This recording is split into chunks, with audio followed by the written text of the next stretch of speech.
Good morning students, welcome to accounting class. हमने अब तक सीखा कि किसी भी सौदे में, भले ही हमने कुछ खरीदा हो या बेचा हो, नगद में या उधार में, किसी से पैसा प्राप्त हुआ हो या किसी को पैसे दिए हों, आय हुई हो या व्यय हुआ हो, इनकम है या एक्सपेंसेस है, या बैंक में जमा कराया, बैंक से निकाला, ऐसे कोई मामले हो रहे हैं अगर, तो हम कैसे तय करें कि कौन सा अकाउंट डेबिट होगा और कौन सा अकाउंट क्रेडिट होगा। 6 नियम है हमारे पास और उन नियमों को उसी क्रम में हमें विचार करना है। पहले 2 नियम वस्तु से संबंधित हैं और वस्तु को हम जानते हैं कि उसका गुण क्या है, जिसे हम देख सके, छू सके और जिसका मूल्य हो, वही है वस्तु। तीसरा और चौथा नियम आय और व्यय का है। आय और व्यय कभी नजर ही नहीं आते। आय में पैसा आता जाता कुछ नहीं, खर्चे के अंदर पैसा जाता आता कुछ नहीं, ये पहचान है उसकी।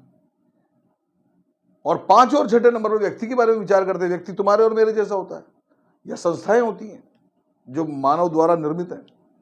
तो इन पर एक एक करके विचार करना है, एक टाइम में एक ही नियम पे विचार करना है। अगर हाँ जवाब मिला तो कौन सा संबंधित खाता है उसको डेबिट कर दो या क्रेडिट कर दो और आगे बढ़ते जाओ। जैसे ही डेबिट और क्रेडिट दोनों अकाउंट मिल जाते हैं तो हमारा बस काम हो गया पूरा। हमें डेबिट और क्रेडिट ढूंढने थे। खैर, अब जब डेबिट और क्रेडिट ढूंढ लिया, लेकिन उसको अकाउंट बुक्स में कैसे लिखा जाता है वो आज हम सीखेंगे। जिस अकाउंट बुक में एक अकाउंट को डेबिट और एक अकाउंट को क्रेडिट करके लिखा जाता है, उस अकाउंट बुक को हम बोलते हैं जर्नल बुक। और जर्नल बुक का प्रारूप कुछ इस तरह से होता है। एक कॉलम बना हुआ होता है, एक खाना बना होता है जिसमें डेट हेडिंग होती है। दूसरा कॉलम थोड़ा बड़ा होता है, दूसरा खाना थोड़ा बड़ा है, उसमें लिखा हुआ पर्टिकुलर्स यानी कि विवरण। फिर एक छोटा सा खाना है LF, लेजर फोलियो, जिसका पूरा हिंदी में अर्थ है खाता बही की पृष्ठ संख्या। लेजर फोलियो मतलब लेजर का फोलियो पेज नंबर, तो खाता बही की पृष्ठ संख्या एक ये कॉलम है। उसके बाद में डेबिट की रकम लिखने के लिए जगह है और क्रेडिट की रकम लिखने के लिए जगह है। अब इसमें काम कैसे किया जाता है, इसको करने के लिए हम क्या करते हैं, जो हमने एक क्लास वर्क किया था जिसमें पहला सौदा था नगद में माल खरीदा 1000 रुपये। निकाल लो अपनी कॉपी के अंदर, निकालो प्लीज। तो पहला सौदा था हमारा नगद में माल खरीदा 1/4/2023 को, और जब हमने उसमें नियमों पर विचार किया तो हमें जवाब मिला परचेज अकाउंट डेबिट होगा 1000 रुपये से और कैश अकाउंट क्रेडिट होगा 1000 रुपये से। ये जवाब मिला था ना। तो वो हम उसको कैसे प्रदर्शित करेंगे अकाउंट बुक्स में, तो हम क्या करेंगे, डेट के कॉलम में हमें डेट लिखना है 1/4/2023। कोई दिक्कत है? बात समझ में आ रही है? अब हम जर्नल एंट्री में पहले डेबिट होने वाले अकाउंट को मेंशन करते हैं। तो हमें परचेज अकाउंट डेबिट का जवाब मिला ना इसमें कि भाई परचेज अकाउंट डेबिट होगा, तो हम यहां लिखेंगे परचेज अकाउंट और यहां कोने में लिख देंगे DR कि साहब परचेज अकाउंट DR हुआ है इस सौदे में। ठीक है, LF का खाना अभी फिलहाल काम में नहीं आएगा, डेबिट हुआ है इसलिए हम डेबिट वाले कॉलम में लिख देंगे 1000 रुपये और क्रेडिट में लिख देंगे डैश कि साहब परचेज का अकाउंट डेबिट हो गया और 1000 रुपये से डेबिट हुआ है, इसलिए 1000 रुपये डेबिट के कॉलम में लिख देंगे। समझ रहे? अब क्रेडिट होने वाले खाते का उल्लेख करना है। क्रेडिट होने वाला खाता कौन सा? Cash account. उसको इसके ठीक नीचे से लिखेंगे, थोड़ा दूर से लिखेंगे कैश अकाउंट ऐसा। ठीक है, लेकिन अब मैं यहां पे एक बात बताता हूं। हमने बात की थी कि DR को जो है, डेबिट को जो है हम बाय से भी दिखा सकते हैं और क्रेडिट को हम जो है टू से भी दिखा सकते हैं। ऐसी बात की थी। अब देखो परचेज अकाउंट DR लिखा है, यानी डेबिट होने वाले खाते को तो हमने DR से ही लिखा है, लेकिन क्रेडिट होने वाले खाते को हम टू से दिखाते हैं। ठीक है, यानी कि कैश अकाउंट के साथ में CR ना लिख के टू लिखेंगे, और टू जो है वो प्रीफिक्स होता है, यानी कि अकाउंट के नाम से पहले आता है। जैसे ये सफिक्स है, अकाउंट के नाम के बाद आ रहा है, तो इसको हम प्रीफिक्स कर देंगे, यहां पे लिखेंगे टू कैश अकाउंट। यानी कैश अकाउंट CR या कैश अकाउंट क्रेडिट बोलो या टू कैश अकाउंट बोलो, एक ही बात है। लेकिन ये चलन में है, ऐसा करते आए हैं, ऐसी ही प्रथा है कि हम टू कैश अकाउंट लिखेंगे, यानी कैश अकाउंट क्रेडिट लिखने की जगह टू कैश अकाउंट लिखेंगे। जो अकाउंट क्रेडिट हुआ है उसके पहले टू करके लिख दो, तो इसका मतलब वो क्रेडिट हो गया अपने आप ही। हमें अब क्रेडिट लिखने की जरूरत नहीं है, टू कैश अकाउंट लिख दिया। LF में कुछ करना नहीं है, ये खाता जो है कैश का क्रेडिट हुआ है, इसलिए डेबिट में डैश और क्रेडिट में 1000 रुपये लिख देंगे। बात समझ में आ गई? तो हमने डेबिट होने वाले खाते का भी उल्लेख कर दिया, क्रेडिट होने वाले खाते का भी उल्लेख कर दिया। ठीक है, अब इसके ठीक नीचे एक ब्रैकेट लगाकर हम ये लिखते हैं कि ये एंट्री किस चीज की गई है। ठीक है, इसे हम बोलते हैं नरेशन। नरेशन में हम क्या लिख रहे हैं कि भाई नगद में माल खरीदा था, उसकी एंट्री की है। तो हम स्कूल में क्या करते थे, हम ऐसे लिखते थे, शुरुआत हमेशा करते थे बीइंग से। बीइंग यानी ऐसा हुआ कि गुड्स परचेज इन कैश।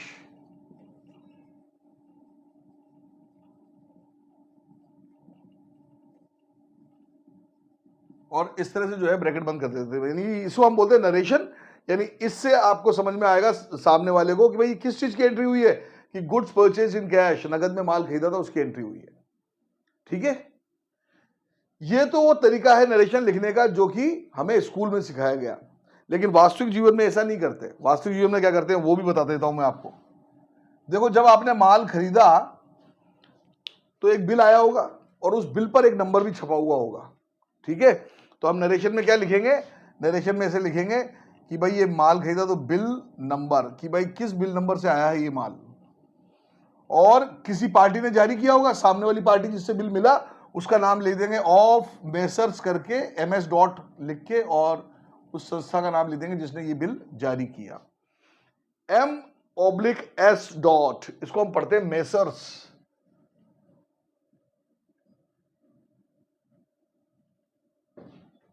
और ये मेसर्स जो है संस्थान के नाम से पहले लगने वाला टाइटल है। जैसे हमारे पुरुषों के नाम से पहले हम मिस्टर लगाते है ना, MR डॉट, महिलाओं के नाम से पहले MRS मिसेस या MS लगाते हैं, अगर अविवाहित हो तो, है ना, मिसेस या मिस लगाते हैं, तो MS डॉट या MRS डॉट लगाते हैं। उसी तरीके से संस्थान जो होते हैं उनके नाम से पहले हम लोग MS डॉट लगाते हैं। जैसे मान लो टेली एकेडमी लिखना है तो हम लिखेंगे मेसर्स टेली एकेडमी। एक तरह से ये औपचारिकता वाली बात है, औपचारिक रूप से हम MS डॉट लगा देते हैं संस्था के नाम से पहले, फॉर्मेलिटी है ये। ठीक है, तो हमने क्या लिखा, हमने लिखा, ऐसा भी लिख सकते हैं हम narration, being goods purchase in cash, नगद में माल खरीदा गया। ठीक है, और हम ऐसा भी लिख सकते हैं bill number such and such of messrs such and such, भाई इस बिल नंबर का और इस संस्था के द्वारा जारी किया गया बिल। अब ज्यादा बेहतर कौन सा है, इसमें कोई दिक्कत नहीं है, ये स्कूल का तरीका है, लेकिन ये ज्यादा बढ़िया है। क्यों? देखिए, होता क्या है, जब आप अकाउंटिंग कर देते हैं तो आपके अकाउंट्स की कई बार जांच भी होती है। तो कई बार क्या होता है कि आपके ऊपर छापा पड़ता है, स्क्रूटनी होना बोलते हैं हम इसको, कि भाई आपकी स्क्रूटनी हो रही है, जांच हो रही है। तो जांच में क्या होता है, इनकम टैक्स या सेल टैक्स डिपार्टमेंट वाले आके आपके खातों की जांच करते हैं और वो ये देखते हैं कि सारी एंट्रीज आपकी सही है क्या, और एंट्री से संबंधित वाउचर्स यानी प्रमाण यानी प्रूफ यानी बिल और रसीदें भी आपने संभाल के रखी है या नहीं। अब जब वो बोलेंगे हाँ जी इस एंट्री का प्रूफ कहाँ है, तो अगर इस तरह से नरेशन लिखा हुआ है तो कैसे ढूंढोगे आप, बड़ा मुश्किल होगा। मान लो 1 अप्रैल को ही 1000 रुपए के आपने 3 जगह से माल खरीदे थे, तो कौन से वाला 1000 रुपए की बात हो रही है पता ही नहीं। लेकिन अगर आपने नरेशन यूं लिखा है कि बिल नंबर भी लिखा और पार्टी का नाम भी लिखा है, तो आप बिल झट से ढूंढ के बता दो, ये रहा जी, ये रहा, आपने संभाल के तो रख रखा है लेकिन ढूंढना आसान हो जाएगा। तो आप जो है वाउचर्स समय पर जल्दी से उपलब्ध करा पाएंगे, इसलिए हमने ऐसा नरेशन लिखेंगे तो ज्यादा बेहतर है।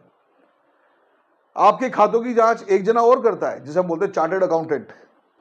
अगर आपका 1 करोड़ से ऊपर का टर्नओवर है, मतलब 1 करोड़ से ज्यादा की बिक्री है, आपने बिल काटे हैं 1 करोड़ से ऊपर के, तो ऐसा कहा जाएगा कि आपका टर्नओवर 1 करोड़ से ज्यादा का हो गया। और जिस भी व्यापारी का 1 करोड़ से ज्यादा का टर्नओवर हो जाता है उसके लिए ये कानूनन अनिवार्यता है कि वो अपने खातों की जांच, जो अकाउंट्स जो खाते हमारे अकाउंटेंट ने बनाए उनकी जांच चार्टर्ड अकाउंटेंट से करवाए। तो जब चार्टर्ड अकाउंटेंट जांच करेगा तो क्या करेगा, हर एंट्री को चेक करता है कि बोला हाँ जी ये एंट्री है, इसका वाउचर कहाँ है, इसका प्रमाण कहाँ है, इसका बिल रसीद कहाँ है, तो उसको ढूंढना आसान हो जाएगा। तो नरेशन ऐसे लिखना ज्यादा बेहतर है। ठीक है, वैसे आप ऐसे लिखेंगे तो भी चल जाएगा। आदत डालें, क्योंकि आप प्रैक्टिकल लाइफ में जो आपका वास्तव में वास्तविक जीवन में जो आप काम करेंगे उसमें हमें ऐसे ही नरेशन लिखना पड़ता है। ठीक है, बात समझ आ गई। तो पहला जो ट्रांजैक्शन था कि नगद में माल खरीदा, उसमें हमने दिमाग लगाकर तय किया नियमों के आधार पर कि परचेस अकाउंट डेबिट होगा 1000 रुपए से और कैश अकाउंट क्रेडिट होगा। उसको हम दिखाएंगे कैसे, ये मैंने दिखाया, समझ आई बात। अब जैसे आपने नरेशन लिख दिया, इसका मतलब ये होता है दोनों में से कोई एक तरीके से लिखना आपको नरेशन, है ना। जैसे आपने नरेशन लिख दिया तो इसका मतलब ये होता है कि सौदा आपने पूरा लिख दिया। ठीक है, अब अगला सौदा आप लिख सकते हो इसके नीचे, ये सौदा पूरा हो चुका है, अब अगला सौदा। अब अगला सौदा देखिए कौन सी तारीख का है, 2 अप्रैल का है, तो हमने यहां तारीख वाले कॉलम में लिख देंगे 2/4/2023। कोई दिक्कत है, समझ में आ रही बात। अब इस सौदे में हमने देखा कि कैश अकाउंट डेबिट होगा और सेल्स अकाउंट क्रेडिट होगा। जो नियमों पर विचार किया उससे हमें मालूम पड़ा कैश अकाउंट डेबिट होगा और सेल्स अकाउंट क्रेडिट होगा। डेबिट होने वाले खाते को पहले दिखाना है, तो हमने लिखा कैश अकाउंट DR।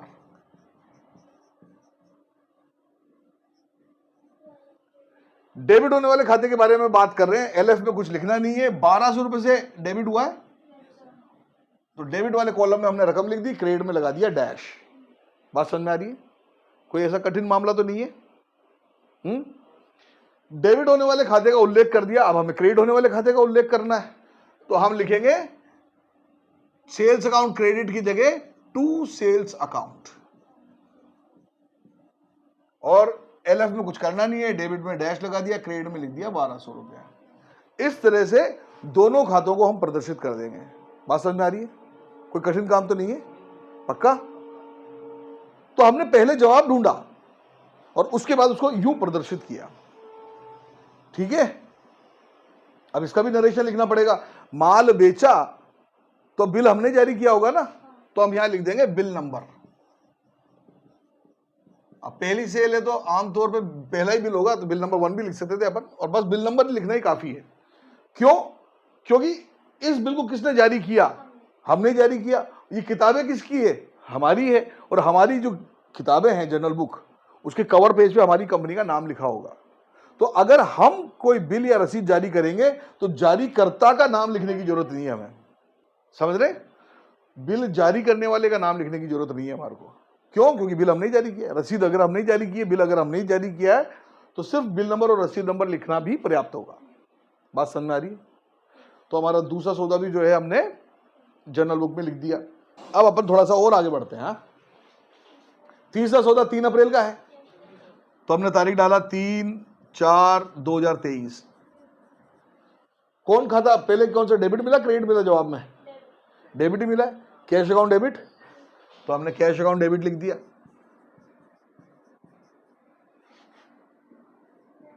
कितने रुपए से डेबिट हुआ है? 500 रुपए से। एलएफ में कुछ करना नहीं है, डेबिट में 500 रुपए लिखेंगे, क्रेडिट में लगा देंगे डैश, ठीक है? अब क्रेडिट होने वाला खाता कौन सा है? कमीशन इनकम अकाउंट क्रेडिट हो रहा है, तो कमीशन इनकम अकाउंट क्रेडिट बोलो या टू कमीशन इनकम बोलो, एक ही बात है। लेकिन प्रथा यही है, चलन यही है कि हमें टू से करके दिखाना है, टू से शुरू करके लिखना है, टू कमीशन इनकम।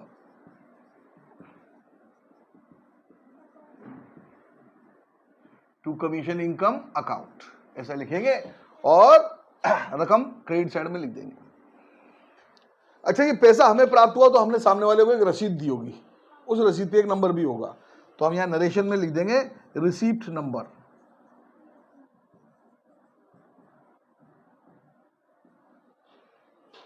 समझ में आ रही बात? हाँ, अगला सौदा क्या है? 4 तारीख का सौदा है ना, तो हमने इधर लिखा 4/4/2023। अच्छा, इसमें हमें डेबिट का जवाब मिला कि क्रेडिट का जवाब पहले मिला? हमने जब विचार किया तो हमें क्रेडिट का जवाब पहले मिला। वस्तु आ नहीं रही लेकिन वस्तु जा रही है, कुछ आया तो नहीं लेकिन पैसा जा रहा है ना? तो पैसा जा रहा, कैश अकाउंट क्रेडिट होगा ऐसा मालूम पड़ गया हमारे को। तो हम क्या करें, डेबिट के लिए एक लाइन छोड़ के और नेक्स्ट लाइन में लिख देंगे टू कैश अकाउंट। समझ रहे हैं आप?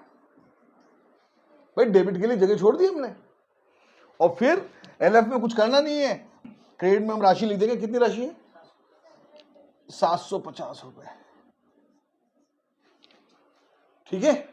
और फिर डेबिट होने वाले खाते के बारे में उल्लेख करना, क्योंकि हमें जवाब बाद में मिला डेबिट का, वेजेस एक्सपेंसेस डेबिट ऐसा, तो हम उसको फिर अब इधर लिख देंगे।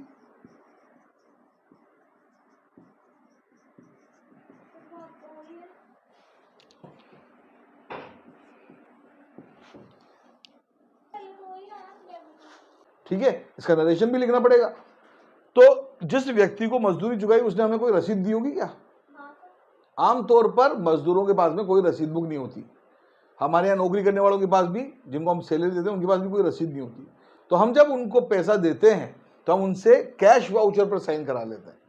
मैंने आपको दिखाया था कैश वाउचर कैसा होता है, और इसके अलावा मैंने आपको बताया भी था कि स्टेशनरी की दुकान पर एक प्रारूप मिलता है, एक रसीद जैसा, और उस पर हम सामने वाले व्यक्ति को जितने पैसे दे रहे हैं उसका उल्लेख कर देते हैं, किस बात के पैसे दे रहे हैं इस बात का उल्लेख कर देते हैं, और उससे साइन करवा लेते हैं। तो वो जो है वाउचर कहलाता है, प्रमाण कहलाता है सौदे का, कि भाई मजदूरी दी, उसका प्रमाण हो गया ये आपके पास कि उसने साइन कर दिया उसके ऊपर, है ना? तो हम चाहो तो यहाँ पे ऐसे लिख देंगे वाउचर नंबर, बस इतना ही काफी है।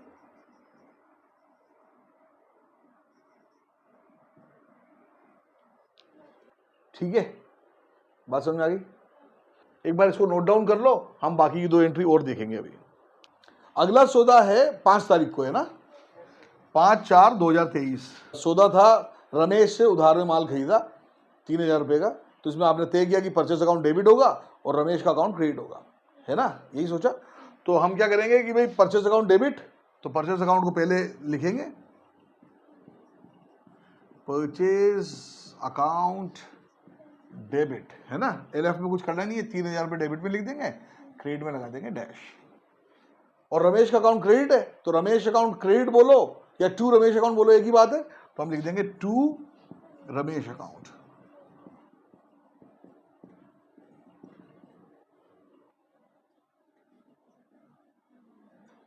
ठीक है, नरेशन में हमें लिखना है कि बिल नंबर, भाई माल खरीदा तो कोई बिल तो आया होगा, तो जो भी बिल आया ऑफ मेसर्स रमेश, हमारे को सवाल में दे रखा रमेश से माल खरीदा, हो सकता है रमेश ट्रेडर्स हो, रमेश ब्रदर्स हो, जो भी है वो नाम लिख देंगे। ठीक है, तो इस तरह से हमने डेबिट होने वाले और क्रेडिट होने वाले खाते का उल्लेख कर दिया और नरेशन लिख दिया। इस तरह से जो सौदा हुआ उसमें हमें डेबिट और क्रेडिट का जो जवाब मिला उसको हम इस तरह से जो है लिखेंगे अकाउंट बुक्स के अंदर। क्लियर है मामला? कोई डाउट थोड़ी है, कर पाएंगे? गुड। अगला सौदा जो है वो है 6 तारीख का ना, सौदा था हमारा, सुरेश को उधार में माल बेचा 5000 रुपये। तो नियमों पर विचार करने से आने वाली वस्तु और जाने वाली वस्तु के पर विचार किया, तो आने वाली वस्तु तो कोई है ही नहीं, जाने वाली वस्तु माल है और माल के रूप में हमने सेल्स अकाउंट को क्रेडिट किया। पहला जवाब हमें ये मिला। और ये माल कौन पा रहा है? सुरेश पा रहा है, तो सुरेश को पाने वाले व्यक्ति के रूप में हमने डेबिट किया, है ना, सुरेश को हम पाने वाले व्यक्ति के रूप में डेबिट करेंगे, ऐसा हमने निर्णय किया, ये हमने सोच लिया। इसको हम अकाउंट बुक्स में कैसे लिखें? तो क्रेडिट का जवाब हमें पहले मिला, तो हम चाहो तो क्रेडिट पहले लिख लो, डेबिट के लिए लाइन छोड़ के हमने लिख दिया टू सेल्स और अमाउंट लिख दिया 5000 क्रेडिट में।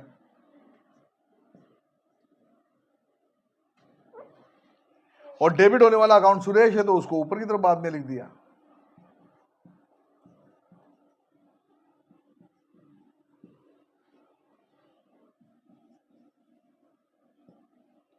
तो हमने इस तरह से सुरेश अकाउंट डेबिट और सेल्स अकाउंट को क्रेडिट करके दर्शा दिया। हम जब विचार करते हैं ना तो कभी कभी डेबिट का जवाब पहले मिलता है, कभी कभी क्रेडिट का जवाब पहले मिलता है, लेकिन जो औपचारिक तरीका है, फॉर्मल तरीका जो है जनरल एंट्री करने का, उसमें हम डेबिट होने वाले अकाउंट को ही पहले दिखाते हैं, क्रेडिट होने वाला बाद में दिखाते हैं। अगर हमें पहले क्रेडिट वाला जवाब मिल गया, क्रेडिट कौन सा अकाउंट होगा, तो हम क्या करेंगे, पहले उसे लिख देंगे और डेबिट के लिए जगह छोड़ दी। बाद में डेबिट वाला जवाब मिला तो उसको लिख दिया। अब इसको देख के किसी को थोड़ी पता पड़ रहा है कि पहले कौन सा लिखा गया था, समझ रहे? तो इस तरह से जो है पहले डेबिट प्रदर्शित होना चाहिए, ये काम पूरा हो गया, और फिर क्रेडिट प्रदर्शित होना चाहिए, ये भी हो गया। ठीक है, इसका नरेशन क्या होगा? हमने बिल जारी किया तो बिल नंबर लिख देंगे। तो इस तरह से जो है उधार में माल बेचा हमने सुरेश को, तो सुरेश का अकाउंट डेबिट और सेल्स का अकाउंट क्रेडिट, ये जवाब मिले थे, उसको हमने अकाउंट बुक्स में इस तरह से लिख दिया। तो ये तरीका है औपचारिक तरीका, फॉर्मल वे जर्नल बुक में एंट्रीज को लिखने का। इसी को हम जर्नल एंट्री करना कहते हैं। ठीक है, बात समझ में आ गई? तो आज के लिए इतना ही है। Thank you very much, God bless you all.